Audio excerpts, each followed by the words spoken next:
오늘 본문의 말씀 속에 10절의 말씀에 우리는 그가 만드신 바라 그리스도 예수 안에서 선한 일을 위하여 지으심을 받은 자니, 새롭게 만들어지고 새롭게 지으심을 받은 그 놀라운 새 창조에 대해서 말씀하고 계십니다. 그리스도인은 새로운 생명으로 다시 태어난 존재이며, 단지 내가 생각을 바꿨습니다, 나는 그리스도인입니다, 나는 선택했습니다 라고 하는 그런 차원이 아니라는 사실을 분명하게 말씀하고 있습니다. 그리고 그 새 피조물의 존재 양식은 특별히 에베소서의 말씀을 통해서 보게 되면은 그리스도 안에서, 예수 안에서, 주 안에서, 그분 안에서라고 하는 그 표현을 통해서 이제는 그 존재가, 새로운 피조물로 되어진 그 존재가 주 안에서의 삶이다라고 하는 것으로서 그것을 설명하고 서술하고 있습니다. 그리스도 안에서 새롭게 된 피조물의 존재 자체가 이제는 주 안에서의 삶이다. 특별히 에베소서의 말씀을 통해서 보게 되면 유난히도 주 안에서, 그리스도 안에서라고 하는 표현이 많이 나오는데 그 6장까지의 짧은 서신 가운데에서 40회 이상이 나옵니다. 이거는 엄청난 거거든요. 바울 사도가 에베소서를 통해서 말씀하고 있는 그 말씀 가운데 주 안에서, 그리스도 안에서, 예수 안에서, 그분 안에서라는 말씀이 40회 이상 나온다라고 하는 것이 왜 그럴까라고 하는 것을 생각해 봤을 때 에베소서는 바울 신학의 정점입니다.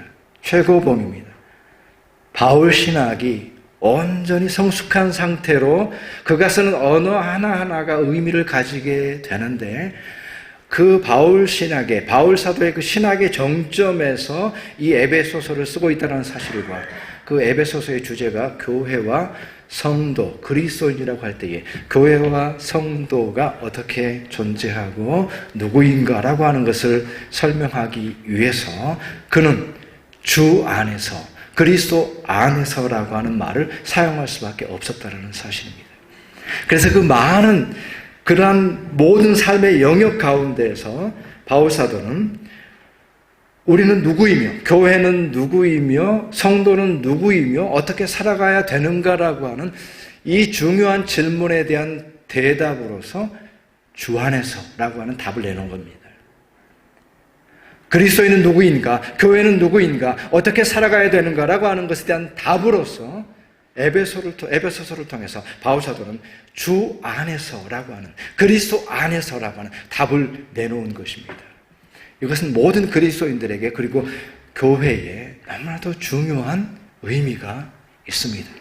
새로운 피조물로 다시 태어나서 우리가 새 피조물로 새 창조된 존재로 살아가는 우리에게 있어서의 존재 방식이 주 안에서라는 사실입니다. 요한 사도도 마찬가지입니다. 동일한 표현을 요한 사도도 쓰고 있는 것을 보게 되는데, 요한일서 2장 27절, 28절에 보게 되면 너희를 가르치신 그대로 주 안에 거하라. 이 표현이 그대로 나옵니다. 28절에 자녀들아 이제 그의 안에 거하라. 연속적으로 27절, 28절에서 이어져서 나오게 되는 것을 보게 됩니다. 바울 사도도 그랬고요. 요한 사도도 그의 영성과 그리스도의 삶의 포커스가 맞춰진 그 요한 사도의 고백 속에서도 주 안에 거하라, 그의 안에 거하라라고 말씀하고 있습니다.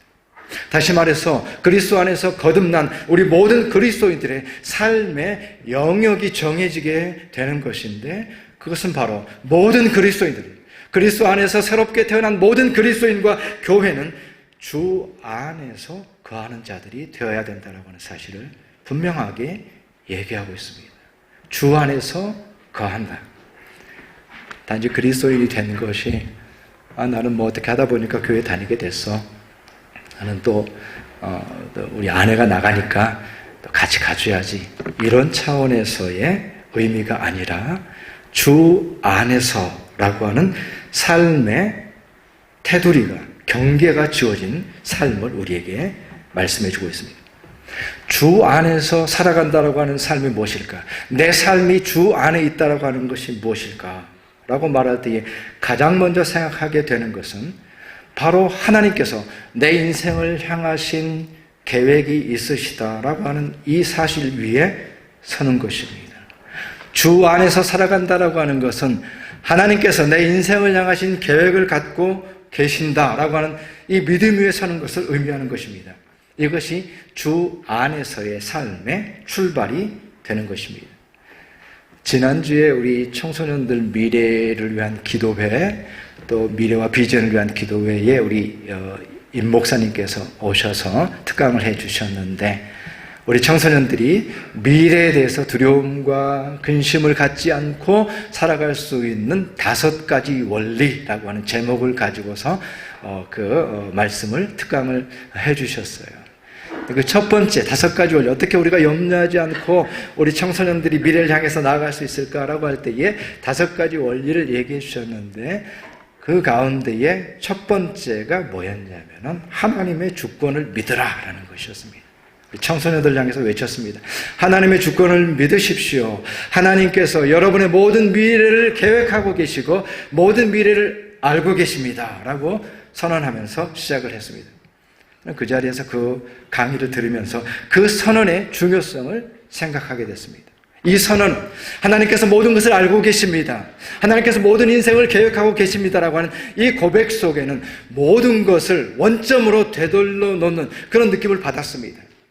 우리가 믿음으로 살아가면서 주 안에 살아간다라고 하는 것은 하나님께서 우리 인생에 대한 계획을 가지고 있다는 이 사실을 고백하는 것입니다. 하나님께서 모든 것을 알고 계십니다, 하나님의 주권을 믿으십시오라는 이 말 속에서 우리 스스로가 우리 스스로의 능력과 힘을 가지고서 근근히 살아오고 있는 우리 자신의 그 인생에 대한 경고처럼 그렇게 깜짝 놀라게 듣게 되었습니다. 하나님의 주권을 믿으십시오, 하나님께서 여러분을 위한 놀라운 계획을 갖고 계십니다라는 고백이었습니다. 고린도전서 2장 9절의 말씀, 기록된 바 하나님이 자기를 사랑하는 자들을 위하여 예비하신 모든 것은 눈으로 보지 못하고 귀로 듣지 못하고 사람의 마음으로 생각하지도 못하였다 함과 같으니라. 아멘. 하나님께서 그 사랑하시는 자들을 위해서 예비하신 것은 놀라운 것들이 예비되었는데 눈으로 보지 못했던 것이고 귀로 듣지 못했던 것이고 내가 생각하려고 해도 다 생각할 수 없는 것을 하나님께서 예비해 두셨다. 이것은 우리의 판단의 영역이 아닙니다. 우리의 생각의 영역이 아니라 하나님께 우리의 인생을 맡길 때에만 그것이 나의 것이 될 수 있는 신앙의 고백인 것입니다. 자기를 사랑하시는 자들을 위해서 놀라운 것들을 예비해 주셨는데 그것은 내가 생각하는 것을 뛰어넘는 것입니다. 그렇기 때문에 주 안에서의 삶이라고 하는 것은 내 손에 내 계획의 인생이 아니라 하나님이 자기를 사랑하시는 자들을 위해서 예비하시는 것들을 바라보는 삶을 살아가는 것입니다. 그것이 하나님께서 내 인생을 계획하고 계신다라고 하는 주 안에서의 삶이 되는 것입니다. 주 안에서 살아간다라고 하면서 내 인생의 비전을 어떻게 가지고 있습니까? 내 인생을 어떻게 우리가 운행하고 있습니까? 주 안에서의 삶은 하나님께서 내 인생을 향하신 계획을 갖고 계신다라고 하는 이 믿음에서 출발하는 것입니다. 이 믿음 위에 굳건하게 서는 것이고요. 그 믿음 안에서, 그 계획하심 안에서 오늘의 삶을 살아가게 될 때에 오늘의 삶 속에서는 어떻습니까? 반드시 우리가 하나님의 인도하심을 구하는 삶을 살게 됩니다.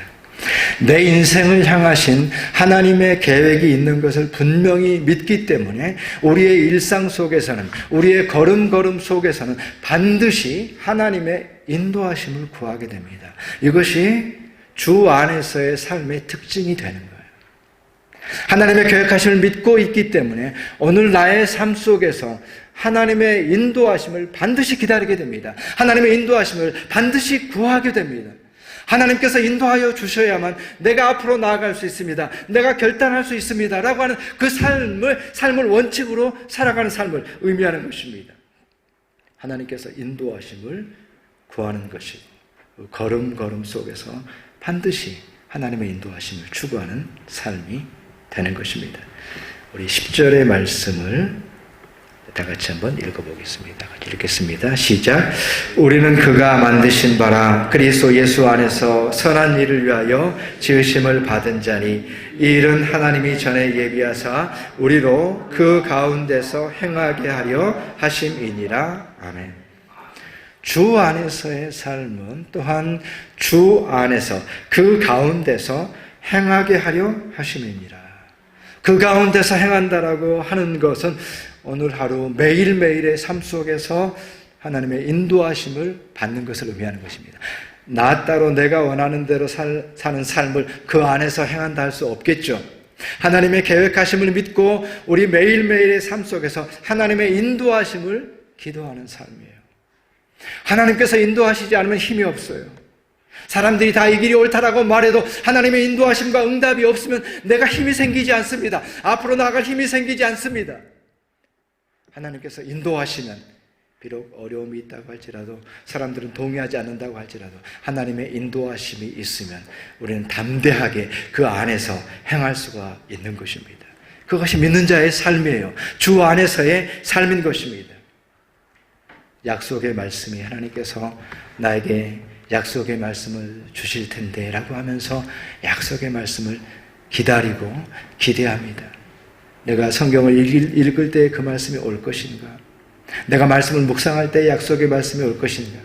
내가 혹시 찬양 속에서 하나님의 약속의 말씀을 듣게 될 것인가? 목사님의 설교 속에서 약속의 말씀을 듣게 될 것인가? 기대하는 것입니다. 왜냐하면 나에게는 그 약속의 말씀이 있어야 되고 그래야만 내가 앞으로 나아갈 수 있기 때문에 약속의 말씀으로 하나님께서 인도하실 것이기 때문에 나는 약속의 말씀을 기다립니다. 내가 기도할 때에 하나님께서 응답해 주심으로 나를 인도할 것이기 때문에 기도하면서 하나님의 응답을 기다립니다. 주 안에서의 삶이에요. 하나님의 계획 가운데 있는 내 인생이 내가 걸음걸음 살아갈 때도 하나님께서 열어주실 것을 기대하면서 하나님께서 그 길을 열어주실 것을 기대하면서 한 걸음 한 걸음 나아가기 때문에 우리의 삶 속에서는 언제나 하나님의 인도하심을 간절히 사모하게 되는 것입니다. 작은 것 하나를 결정할 때에도 하나님의 인도하심이 있어야 마음이 평안한 것입니다. 약속의 말씀을 기다립니다. 그리고 어떤 결정 앞에서 어떤 중요한 사실 앞에서 우리 스스로에게 질문을 던지게 됩니다. 내가 이것을 선택하게 될 때에 이것은 하나님께서 주신 비전에 의한 것인가 아니면 바로 이 순간의 만족을 위한 것인가 묻는 겁니다. 질문하는 겁니다. 과연 이것이 하나님께 주신 비전인가 아니면 그저 내 앞가림을 하고 이 순간 당장의 만족을 위해서 일을 하고 있는가라고 하는 것을 질문하는 것입니다. 또 다른 질문을 던집니다. 나는 이것을 행할 때에 하나님을 믿는 믿음에 의해서 하는 것인가 아니면 어떤 두려움에 쫓겨서 하는 것인가 이런 질문들이죠. 믿음에 의한 것인가 아니면 두려움 때문인가. 주 안에서 살아가는 자의 삶은 두려움으로 행동하지 않습니다. 믿음으로 행동하는 겁니다. 하나님의 약속을 믿고 앞으로 나아가는 자들이 믿음의 사람들이고 주 안에서의 살아가는 삶이 되는 것입니다.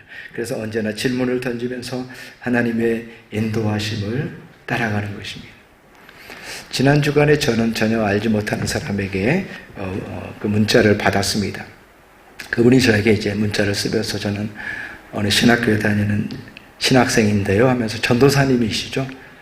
그렇게 쭉 하시면서 혹시 알마티 한인교회에서 부교육자를 찾으시면 전도사님을 모집하면은 제가 가서 봉사하고 싶은 마음이 있는데 혹시 부교육자 청빙 계획이 있으신가요? 라고 저한테 이렇게 그 문자를 보냈더라고요. 근데 그 문자를 뭐 한 하루 이틀 이렇게 좀 기도하면서 생각하면서 그 마음을 생각하니까 조금 뭐라고 할까요? 저도 옛적에 뭐 전도사 시절도 있었고 또 그러면서 그 마음을 생각하니까 조금 안타까운 마음이 들더라고요. 그렇습니다. 우리 교회는 뭐 부교육자를 청빙할 거고, 뭐 집도 마련돼 있고, 뭐 비자도 준비돼 있고, 뭐 사례는 이만큼 드립니다라고 얘기할 수 있으면 좋겠지만, 그거에 대해서 내가 그분이 원하는 답을 드리지 못했기 때문에 제 마음속에는 조금 안타까운 마음이 들었어요. 좀 안타까운 마음이 들어서 그런 마음을 가지고 있었지만 다르게는 대답할 수가 없었습니다. 그래서 문자에다가 답을 썼습니다. 전도사님, 제가 전도사님이 원하는 답을 드리지 못해서 정말 미안합니다. 그렇지만 하나님께서 더 좋은 길로, 더 선한 길로 인도할 줄 믿습니다. 저는 그 말이 그냥 지나가는 말로 뭐 의례적으로 하는 말이 아니라 참으로 하나님의 일을 위해서 헌신한 한 그 젊은 전도사의 어떻게 보면 뭐 꿈이 깨진 건 아니지만 좌절이 올 수 있는 그런 상황이었지만 저의 진실한 마음을 담아서 하나님께서는 비록 지금 내가 원하는 답을 주시진 않았지만 하나님께서는 더 선한 길로 예비하실 것입니다. 이것이 저의 믿음이었고 저의 고백이었습니다. 우리의 삶 가운데서 때로는 내가 가고자 하는 길이 가로막히고 참으로 내가 원하는 길이 이루어지지 않는다고 할지라도 그럼에도 불구하고 우리가 하나님의 인도하심을 믿고 낙심하지 않고 오늘을 살아가는 것, 그것이 주 안에서의 삶이 되는 것입니다. 하나님의 계획 가운데 있었고 하루하루의 삶을 하나님의 인도하심 가운데 살아갔던 우리는 우리의 내일을 향하여서도 주 안에서 살아가야 되는데, 내일을 향하여서 모든 믿는 자들은 주 안에서 살아가게 될 때에 우리의 내일을 향하여서 절대적으로 희망적으로 살아갑니다. 이것이 다른 점입니다. 모든 믿는 자들은 주 안에서 살아감으로써 우리의 미래를 생각하게 될 때에 그 미래는 절대로 절망적이지가 않습니다.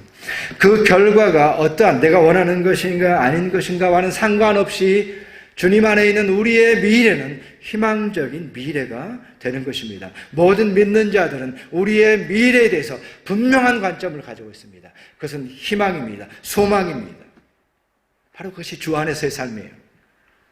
주 안에 있기 때문에, 우리의 인생이 주 안에 있기 때문에 희망적으로 바라봅니다. 내가 저지는 모든 것들, 성공과 실패의 모든 것들, 세상의 평가, 이 모든 것들을 뛰어넘어서 우리는 희망적으로 고백합니다. 우리의 인생의 결론은 찬양이고 우리의 인생의 결론은 감사이고 우리의 미래와 우리의 내일을 희망적으로 바라보는 것입니다. 그것이 주 안에서의 삶이에요. 여러분, 주 안에서 살아간다라고 하면서 절망적으로 미래를 내다볼 수 없습니다. 그것은 주 안에서 살아가는 것이 아니에요. 내 관점에서 절망이죠. 그러나 우리를 새 생명으로 구원하신 주님 안에서의 관점은 영원한 희망으로 바라보는 겁니다. 이 점도 우리에게 너무나도 중요합니다. 우리 자신의 생각을 돌아보십시오. 과연 나의 생각이, 나의 미래를 바라보는 나의 관점이 어떠한가? 우리의 상황이 지금 어떠하다고 할지라도 우리는 희망적으로 바라봅니다. 소망을 가집니다. 그것이 궁극적으로 복음을 통해서 우리에게 약속된 것이기 때문에 그렇습니다. 이사야서 11장 9절의 말씀 우리 다 같이 한번 같이 봉독하겠습니다. 시작.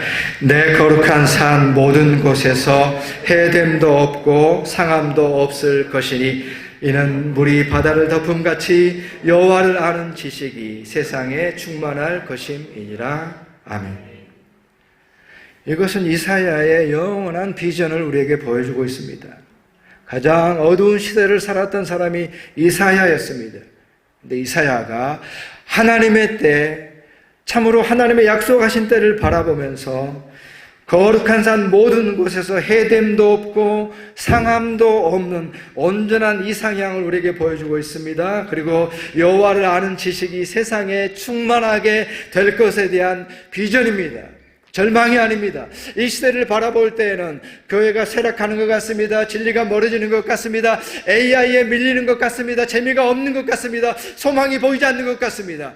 그러나 이사야 선지자, 그리고 모든 선지자들을 통해서 우리에게 주신 하나님의 비전은 하나님께서 궁극적으로 놀라운 날, 희망의 날을 이루실 것이고 친히 그분이 그 일들을 이루실 것이고 여호와를 아는 지식이 온 땅에 충만하게 될 것에 대한 그 비전을 우리에게 말씀하고 있습니다.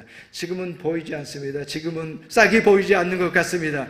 점점 더 여호와를 아는 지식이 줄어드는 것 같습니다. 밟히는 것 같습니다. 그러나 선지자의 비전은 여호와를 아는 지식이 세상에 충만하게 될 것이어서 우리가 결코 경험하지도 못한 완전한 날에 대한 온전한 기대와 비전을 우리에게 보여주고 있습니다. 현실을 뛰어넘는 주님 안에서의, 주 안에서의 희망적인 비전을 우리에게 말해주고 있고, 모든 선지자들은 주님의 날이 올 것이다, 그날은 반드시 이루어질 것이다 라고 하는, 가장 어두운 것을 지나가면서도 그들의 미래는 하나님의 날에 대한, 여호와의 날에 대한 비전으로 가득 차 있는 것을 보게 됩니다. 그것이 믿음의 관점이고 주 안에서의 관점입니다. 에스더가 심지어 죽으면 죽으리다 라고 말했던 그 고백 속에서도 희망이 숨어 있는 거예요. 죽으면 죽으리다 라고 하는 것은 가장 큰 절망이지요. 더 이상의 소망이 없는 것 같지요. 그러나 그 죽으면 죽으리다의 그 고백 속에는 놀라운 희망이 담겨져 있습니다. 하나님 안에서의 승리하게 될, 하나님께서 그 역사의 어둠을 깨치시고 빛으로 나오게 하실, 그 민족을 구원하실 것에 대한, 나를 사용하실 것에 대한 희망과 비전이 죽으면 죽으리다라는 그 말 속에 포함되어 있는 것입니다. 그것이 믿는 자의 관점이에요. 죽음의 상황이 어떠하다고 할지라도, 죽음이 기다리는 것 같고 생명이 경각에 처한 것 같지만 나 그것을 뚫고 일어서는 희망을 바라보는 것이 선지자적인 비전이고, 주 안에 있는, 주 안에서 거듭나서 새로운 생명을 가진 그리스도 안에서, 우리가 그리스도와 함께 십자가에 못 박혔을 뿐만 아니라 다시 그리스도께서 우리를 일으키실 것이라는 그 부활의 비전을 가지고 있는 우리가 주 안에서 살아가게 될 때에 우리의 미래를 향하여서 희망을 갖습니다. 그리고 그 희망을 오늘의 삶 속에 가져오기 때문에 언제나 희망을 가지고 오늘을 살아가는 것입니다. 희망의 신학이라고 하는 것은 비교적 최근의 신학이고요, 현대적 신학이라고 말할 수 있습니다. 어떤 면에서는 모든 신학이 또한 이제 성숙된 과정을 거쳐서 나온 하나의 신학이라고 말할 수 있는데, 그것이 희망의 신학입니다. 그리스도인들은 누구인가? 어떻게 살아가는가? 그 정체성은 무엇인가? 희망이다. 교회의 정체성은 무엇인가? 교회가 세상과 구별되는 정체성은 무엇인가? 교회가 가진 것이 무엇입니까? 라고 물어본다면 우리는 무엇이라고 대답할 것인가? 당신은 그리스도인으로서 당신이 가진 것에 특별한 것이 무엇입니까? 세상에 없는 것이 무엇입니까? 라고 말할 때 우리가 대답할 것은 그것은 희망입니다 라고 말하는 것이죠. 바로 그것이 희망의 신학인데, 그 희망의 신학에서 자주 표현되는 것이 not yet, 아직 오지 않았습니다. 더 좋은 것이 기다리고 있습니다. 더 좋은 것이 기다리고 있습니다. 더 좋은 것들은 아직 오지 않았어요. 앞으로 다가올 것입니다. 당신의 미래 가운데 그것이 열릴 것입니다. 이 희망을 가지는 것입니다.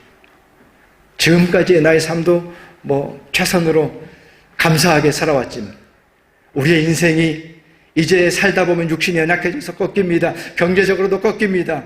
없는 일들을 당하게 됩니다. 그러나 주 안에서의 관점에서 보게 되면 not yet, 아직 오지 않았습니다. 좋은 것은 아직 오지 않았습니다 라고 하는 희망을 가지고 살아가는 것입니다.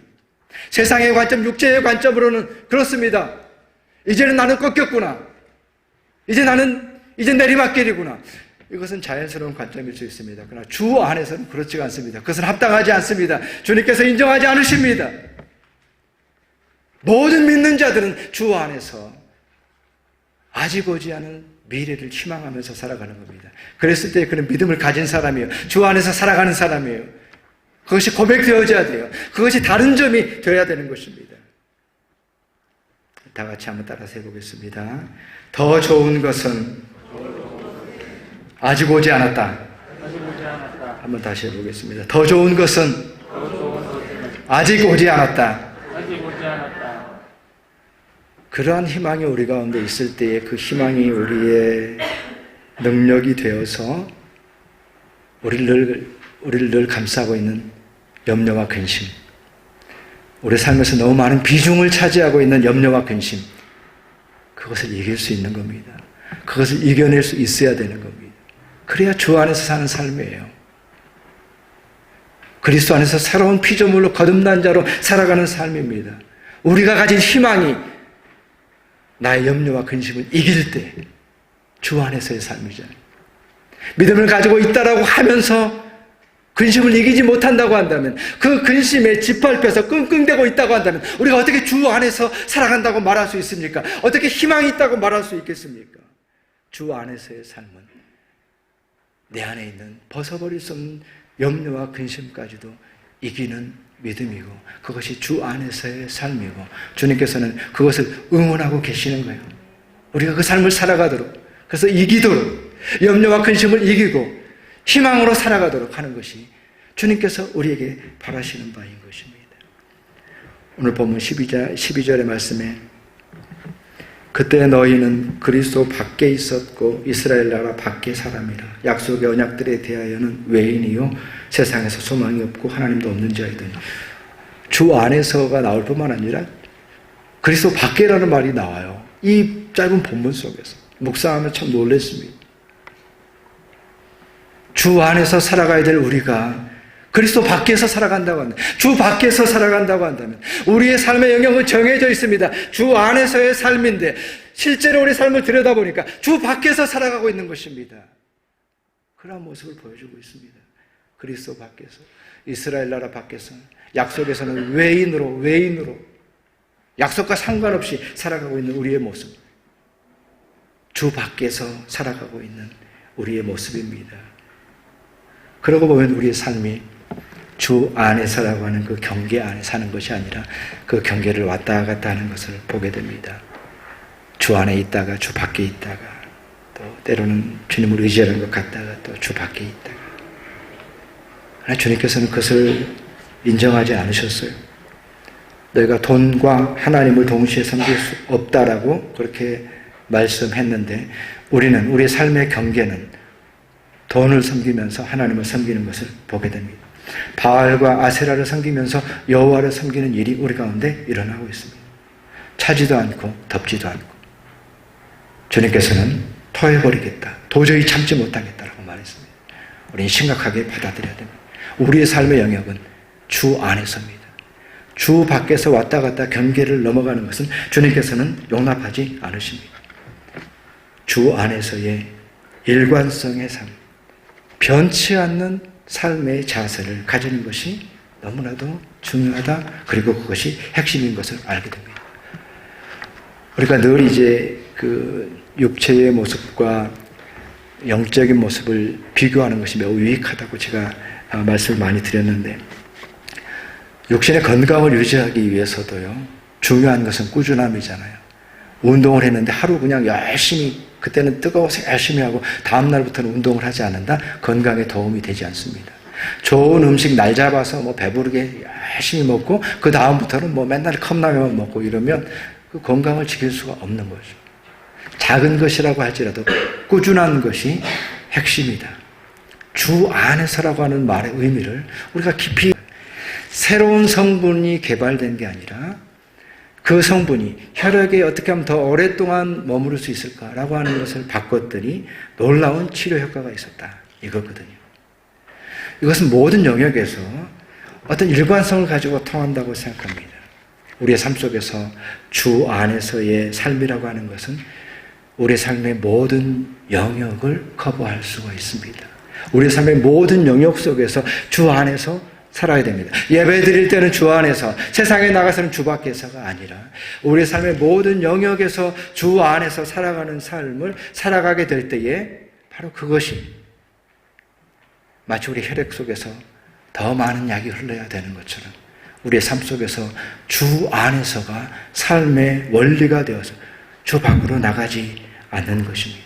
그래서 에베소서의 고백과 같이 우리의 삶의 모든 영역을 커버하는 것입니다. 주 안에서, 이것은 에베소서에 나오는 그 표현들입니다. 주 안에서 택하심을 입고 그리스도의 피로 속량하심을 입고 예수 안에서 우리를 일으키시고 주 안에서 선한 일을 위하여 지으시고 주 안에서 담대함과 확신을 가지게 하시고 주 안에서 빛으로 인도하시고 주 안에서 찬양하는 자가 되게 하시고 주 안에서 부모에게 순종하게 하시고 주 안에서 강건하게 하셨다. 이것은 에베소서에서 나온 그 부분의 일부분을 말씀하는 것입니다. 이것은 우리의 삶의 모든 영역을 커버하고 있습니다. 이것이 주 안에서의 삶입니다. 주 안에서 주님의 선하신 계획을 믿으면서 그리고 그 선하신 계획 가운데 오늘을 하나님의 인도하심 가운데 살아가면서 우리의 미래에 대해서는 염려와 근심으로 살아가는 것이 아니라 희망으로 채워지는 그 삶이 우리의 삶 속에서 사라지는 주 안에서의 삶을 살아갈 수 있는 우리 모두의 삶이 되시기를 주님의 이름으로 축원합니다.